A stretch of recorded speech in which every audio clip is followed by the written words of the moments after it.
ঘরে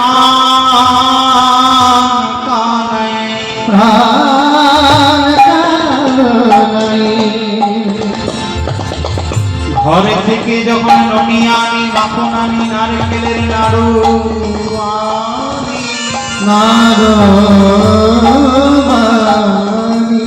সবার প্রথমে আমরা তোকে দিই, তারপর নিজেরা বলছি কানা এটা তো আমার বাড়ির জিনিস নয়। শুনেছি কংস মহারাজ তোকে নিধন করার জন্য কত ব্যবস্থা নিয়েছে। অগাসুর পাঠিয়েছে, বাকাসুর পাঠিয়েছে, অগাসুর পাঠিয়েছে, পুতনাকে পাঠিয়েছে। কেন এমনও তো হতে পারে এই বৃন্দাবনের মিষ্টি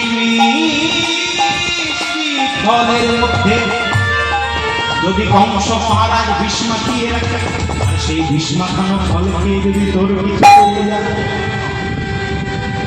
সুদামা বলছে কানা সেই মিষ্টি মিষ্টি বিষ মাখানো ফল খেয়ে যদি তোর কিছু করে যায়, বল বল বল কানা বল আমরা কেমন করে থাকবো কানা, কেমন করে থাকবো কানা, আমরা কেমন করে থাকবো কানা, আমরা কেমন করে থাকবো কানা, যদি না থাকে মোদের জীবন কানা, কেমন করে থাকবো কানা, থাকে মোদের জীবন কানা, আমরা কেমন করে থাকবো কানা।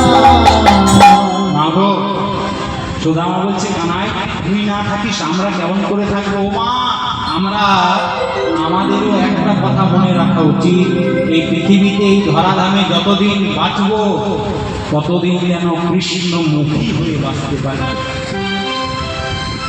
কৃষ্ণ স্মরণ রেখে যেন বাঁচতে পারি। কৃষ্ণকে বাদ দিয়ে কৃষ্ণকে শত্রু মনে করে বাঁচার থেকে মরে যাওয়া ভালো। কৃষ্ণকে ভালোবাসে না, কৃষ্ণ ভজন করে না, তার বাঁচার থেকে মরে যাওয়া ভালো। মহাজন বলল এই জগতে যদি বাঁচতে হয় কৃষ্ণ ভজন করে বাঁচো, নচেত। কারণ মহাজন বলল কৃষ্ণ ভজনের তরে সংসারেতে আইন, আর মিছে মায়ায় বদ্ধ হয়ে বৃক্ষসম হইল।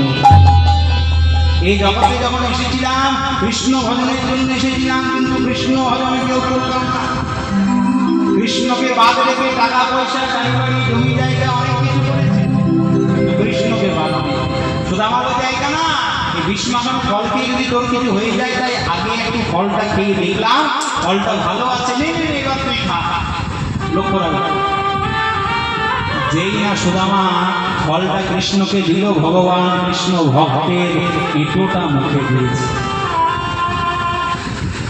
ভক্তের এঁটোটা মুখে দিয়েছে। এমন ভাবে ভগবান কৃষ্ণ নববৃন্দাবন মাঝে সখাগণকে সঙ্গে করে অনেক অনেক অনেক লীলা করলেন। ও বাবা ভগবান কৃষ্ণ বৃন্দাবনে যতদিন লীলা করলেন সেটিকে বলা হয় ভগবান কৃষ্ণের মাধুর্য লীলা। এবার ভগবান কৃষ্ণ ভক্তকে পরীক্ষা করার জন্য, জগৎবাসীকে শিক্ষা দেওয়ার জন্য চলে গেলেন গুরুগৃহে। আচ্ছা বলুন তো মায়েরা, ভগবান কৃষ্ণের গুরুগৃহ কোথায়, গুরুবাড়ি কোথায়? ভগবান কৃষ্ণের গুরুদেবের নাম কি গো? ভগবান কৃষ্ণের গুরুদেবের নাম হলো সন্দীপুরী মুনি। মন্দির শুনবেন, মিলনের জায়গায় যাবো। ভগবান কৃষ্ণের গুরুদেবের নাম সন্দীপুরী মুনি, আর গুরুমায়ের নাম সুমুখী দেবী। আর গুরুবাড়িটি কোথায়? কাশীধাম জানেন? কাশী বিশ্বনাথ নাম শুনেছেন? সেই কাশী বিশ্বনাথের সামনে একটা গ্রাম অবস্থিত এখন আছে, গ্রামটি যার নাম অবন্তীনগর। সেই অবন্তীনগরে সন্দীপুরী মুনির আশ্রমে কৃষ্ণ আর বলরাম শিক্ষা গ্রহণের উদ্দেশ্যে বর্তমানে আছে। কৃষ্ণ বলরাম যখন গুরু আশ্রমে আছে, আর এইদিকে বৃন্দাবনের অবস্থা কেমন জানেন? সেই কৃষ্ণকে দেখতে না পেয়ে, কৃষ্ণ বিরহে, কৃষ্ণ জ্বালা সহ্য করতে না পেরে সুদামা শুধু বৃন্দাবনের মধ্যে কাঁদছে আর কৃষ্ণকে বলছে, হে গোবিন্দ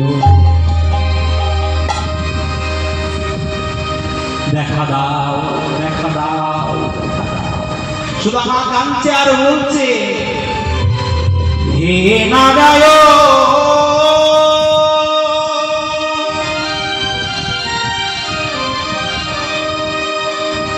পতিত পাবন,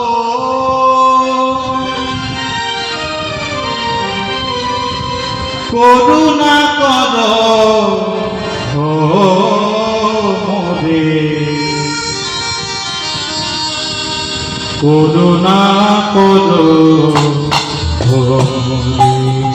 তাই ওগো নারায়ণ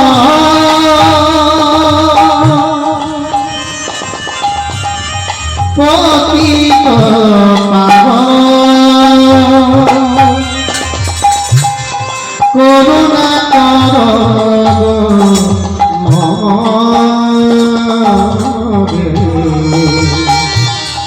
করুণা কর মোরে। মা মহাজন বলেছে, ভগবানকে কেউ যদি নয়ন জল দিয়ে ডাকতে পারে, ভগবান কিচ্ছু চাই না। ভগবান বলেছে, আমি সব থেকে বেশি ভালোবাসি ভক্তের বুকের জল।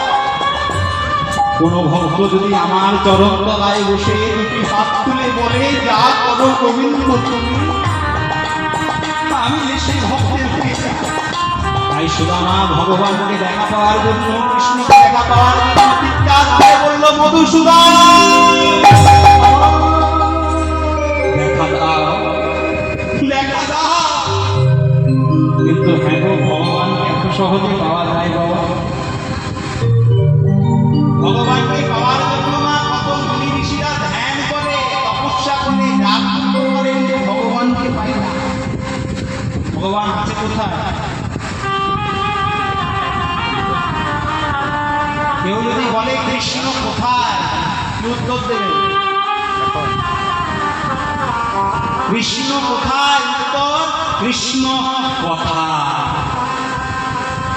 কৃষ্ণ কোথায়? কৃষ্ণ কোথায়? নারদ মুনি একদিন ভগবানকে প্রশ্ন করেছিল, প্রভু তুমি থাকো কোথায়? সবাই ভক্তরা বলে, তুমি আমার মন্দিরে থাকো, আমার বাড়িতে থাকো, আমার অট্টালিকাতে থাকো, তুমি থাকো কোথায়? ভগবান বলছে, নারদ মুনি এই কথাটা মেনে নেবেন। এই কথাটি লেখা আছে নারদীয় পুরাণে। ভগবান নারদ মুনিকে বলছে, ভগবান শোনো প্রভু, তুমি থাকো কোথায় গো? ভগবান বলছে, নারদ মুনি কোথায় থাকি জানো? নাহং তিষ্ঠামি বৈকুণ্ঠে, বৈকুণ্ঠে থাকি না। যোগী না হৃদয় নচো মদ্ভক্তা যত্র গায়ন্তি তত্র তিষ্ঠামি ও নারদ। সবাই বলে আমি বৈকুণ্ঠে থাকি, কিন্তু আমি যে বৈকুণ্ঠে থাকি না, যোগীদের হৃদয়েও থাকি না। কোথায় থাকি জানো মাগো? যেখানে আমার ভক্তগণ প্রেম দিয়ে, অনুরাগ দিয়ে, ভালোবাসা দিয়ে দুটি হাত তুলে আমার জয়গান করে, আমি সেখানেই কি বিরাজমান হব। যেখানে হয় হরি নাম সংকীর্তন, হরি করেন সেখানে পূর্ণ অধিষ্ঠান। মনে রাখবে, ভগবান প্রত্যেকটি মানুষের মধ্যে আছে। তো বাবা, আমরা মনে মনে করি না যে এই মন্দিরে গেলাম ভগবানকে দেখতে পেলাম না। ভগবানের কাছে চাই যে প্রভু, আমার মেয়েটার যদি ভালো বাড়িতে বিয়ে হয়, তোমাকে আমি 10 টাকায় দিয়ে দেব। একদম বাস্তব কথা। ভগবান, আমার ছেলেটার যদি একটা ভালো চাকরি হয়ে যায়, তোমাকে ভালো কিছু একটা উপহার দিয়ে আসবে, সোনা দিয়ে আসবে। কিন্তু মহাজন বলল, কৃষ্ণ যদি ফেরে নে কভু ভক্তি মুক্তি দিয়া, প্রেমে কভু নাহি দেন রাখেন লুকাইয়া, কেউ যদি ভগবানকে ভালোবাসে, ভগবানের কাছে টাকা চান, পয়সা চান, গাড়ি চান, ছেলে চান, মেয়ে চান, ব্যাংক ব্যালেন্স চান, ভগবান সব দেবে।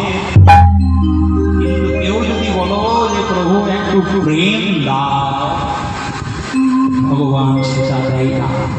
সেটা একমাত্র দিয়েছিল বৃন্দাবনের ব্রজগোপীদেরকে, আর ব্রজগোপীরা ভগবানকে তাদের হৃদয় মন্দিরে বসিয়েছিল। হ্যাঁ বাবা, আমার কথা না, এই বাংলার বিখ্যাত কবি যাকে বলা হয় বিশ্বকবি, কি নাম গো?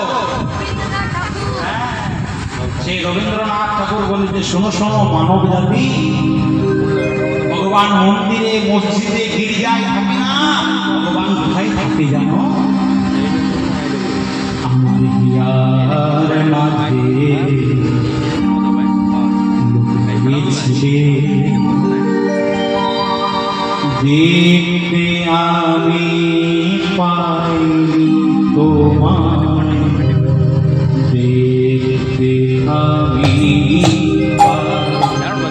তাই আমার হিয়ার মাঝে লুকিয়েছিলে, দেখতে আমি পাইনি তোমায়, দেখতে আমি পাইনি। শুধু রবীন্দ্রনাথ ঠাকুর নয়, বৈষ্ণব জগতের বিখ্যাত কবি যার নাম রূপ গোস্বামী, তিনি তার একটি গ্রন্থ যার নাম বিদগ্ধ মাধব, সেই গ্রন্থতে লিখেছেন সদা হৃদয় কন্দরে স্ফুরত শচীনন্দনম।